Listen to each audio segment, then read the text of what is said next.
La grande édition de l'information, Roland Monka. Remettre le compteur à zéro pour prendre un nouveau départ avec le Seigneur Jésus-Christ. C'est la quintessence du message du prophète Ange-Aubin Langui de la Mévès. Entendez la mission évangélique La Voix Sainte. C'était dimanche dernier lors du culte de louange et d'adoration de cette église. Les représentants de 196 pays sont à Abidjan pour parler de désertification et de sécheresse dans le cadre de la COP 15. La COP 15 qui est d'ailleurs présidée par l'Ivoirien Alain Richard Donwaï, élu hier mercredi par acclamation. Voilà pour les titres et le sommaire. Radio La Voix Sainte et bienvenue sur le réseau qui informe.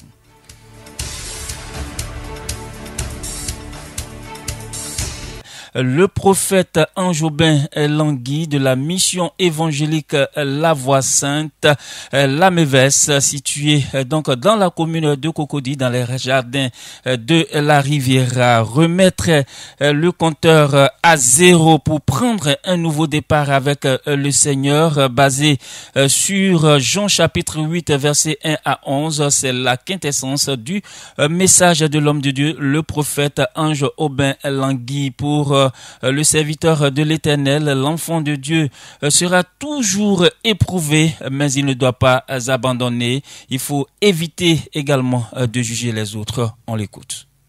D'abord, elle a abattu, elle a commis un crime, elle est accusée et c'est sa mort en direct qu'elle vit là. C'est pas en différé, c'est pas on dit tu vas mourir. C'est-à-dire là, on est prêt à te descendre. Donc elle avait peur. Face à l'accusation, face au plan de l'ennemi, face au plan du diable. Il crée la peur, il crée le chaos, il crée la tristesse, il crée la désolation. Cette femme était dans tous ses états. Dans tous ses états. Elle avait peur. Elle savait pas à quoi s'en tenir, que dire. Elle était silencieuse. Mais voici ce que le Seigneur va leur dire.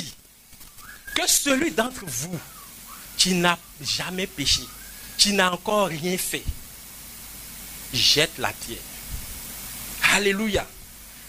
Alléluia. Est-ce que ces personnes-là, ils s'étaient d'abord interrogés? Est-ce que ces personnes-là ont pensé d'abord à leur vie? Nous sommes dans l'église, on critique, on accuse, on fait tout. Mais nous-mêmes, notre robe-là, on la lave à quel moment? Alléluia. On lave notre robe à quel moment? On se remet en cause à quel moment? On voit toujours les autres. Ils ont péché.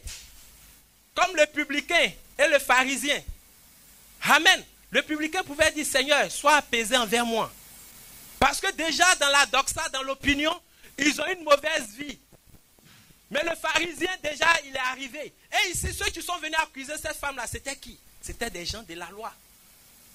Amen. C'était des sadducéens, des scribes. Ils sont venus tout faire parce que la veille, ils avaient envoyé des huissiers pour l'arrêter. Ils ont échoué le lendemain, la nuit, ils ont fomenté quelque chose et ils sont venus contre lui. Mais cette fois-ci, il les met devant les faits. Vous faites passer, vous portez des toges, vous voyez en blanc, vous voyez en pharisien. Mais quelle est votre vie dans le secret?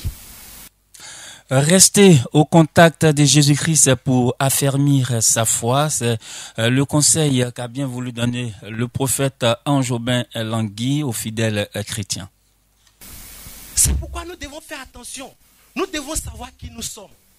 Regarde cette femme, elle ignorait ce qu'elle était. Mais quand elle est rentrée en contact de Jésus, elle est venue morte. Mais elle est sortie et ressuscitée. Alléluia. Elle est venue KO, abattue. Mais elle est sortie et ressuscitée.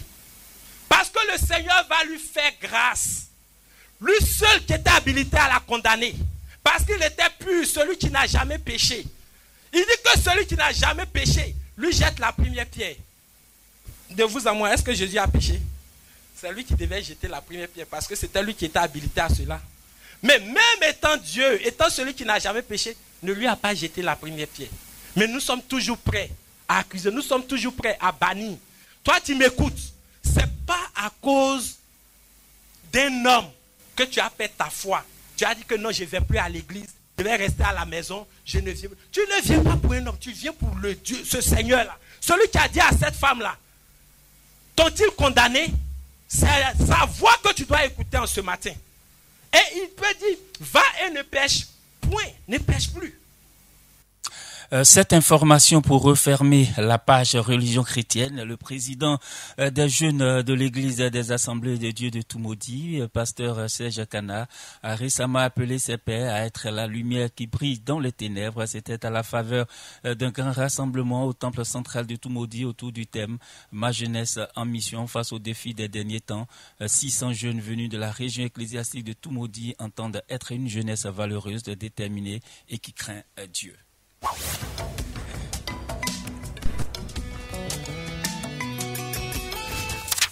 La page société de cette édition pour parler de la COP 15. L'ancien ministre ivoirien des Eaux et Forêts, Alain Richard Donwayi, a été élu président de la 15e conférence des parties à la Convention des Nations Unies sur la lutte contre la désertification et la sécheresse, COP 15, par acclamation par les représentants des 196 pays parties prenantes. C'était à l'occasion de l'ouverture officielle de cette 15e session hier mercredi 11 mai 2022 au Sofitel Hôtel Ivoire d'Abidjan Cocody. Élu pour un mandat de 2 ans, Alain Richard Donwayi prend la pleine mesure de sa mission. Je tiens à féliciter mon prédécesseur, M. Bhupender Yadav, ministre de l'Environnement de l'Inde, pour les résultats obtenus sous la présidence de la COP 14, dans le cadre de la mise en œuvre de la déclaration de Delhi. De nombreux efforts ont été faits depuis la COP 14, mais il reste encore beaucoup à faire. Une action urgente, globale et concertée est nécessaire pour éviter d'aggraver la dégradation des terres face à des situations de crise complexes, à la croissance démographique et à une consommation sans précédent et une économie de plus en plus mondialisée. L'engagement de tous pour une réponse commune aux problématiques mondiales.